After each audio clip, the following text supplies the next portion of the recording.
Former Illinois House Speaker and longtime chairman of the Democratic Party of Illinois faces multiple criminal charges that carry prison sentences of up to 20 years each. And as you just heard, he's pleaded not guilty and says he's proud of his career in public service.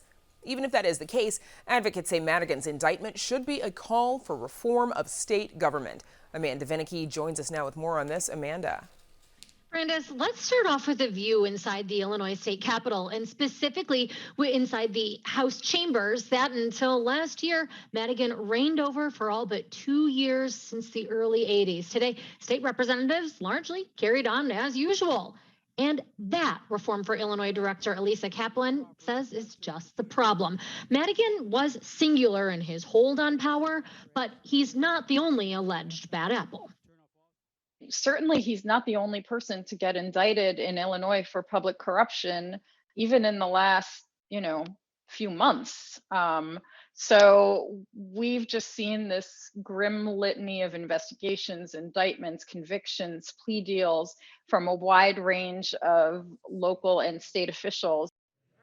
It's the system, therefore, she says, that needs changing. In particular, the campaign finance system. For a time, Madigan had amassed some $30 million in his various campaign accounts. I think it's an example. And he used that money to maintain and enforce loyalty around him. He would give it to candidates or elected officials who were loyal to him and use it to fund their opponents if they weren't. And so that was really one of the major sources of his power.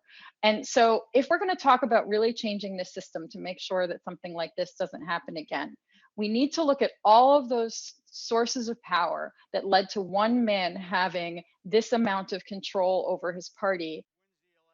Now, Illinois, while Madigan was speaker in 2009, set caps on campaign contributions. But Kaplan says Illinois' campaign finance system is weak and ripe with loopholes that she said allow the legislature's top leaders to effectively skirt those limits.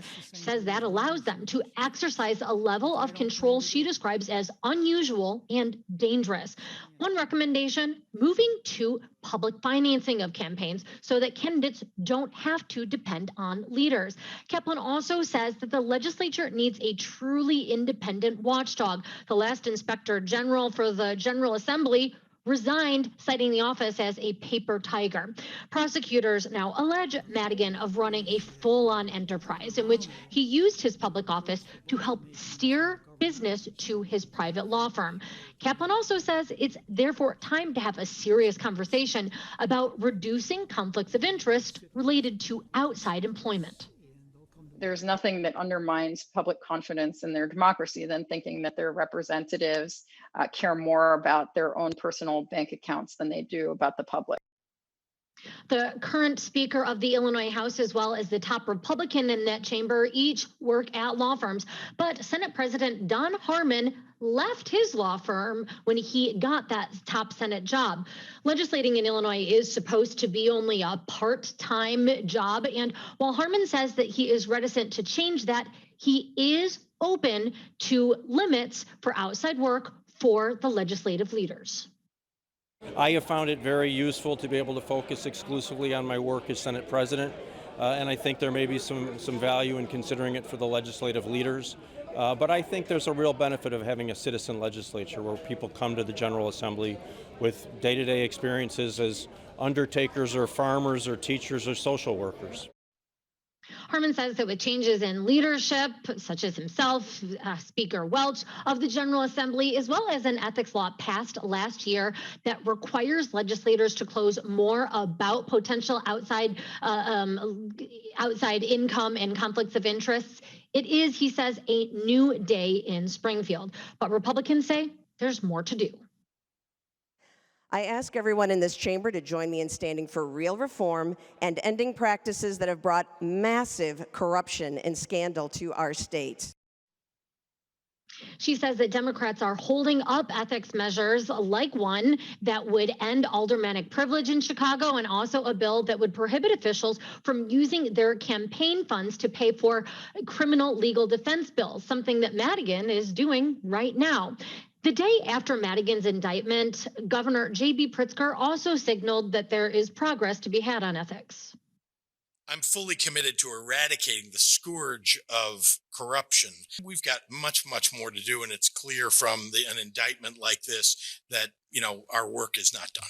And I hope that the governor uses his political capital and takes a leadership role in a way that I don't think we have seen him taking before this. He says that it's important to him, so let's see him really put the pressure on legislators and make it happen.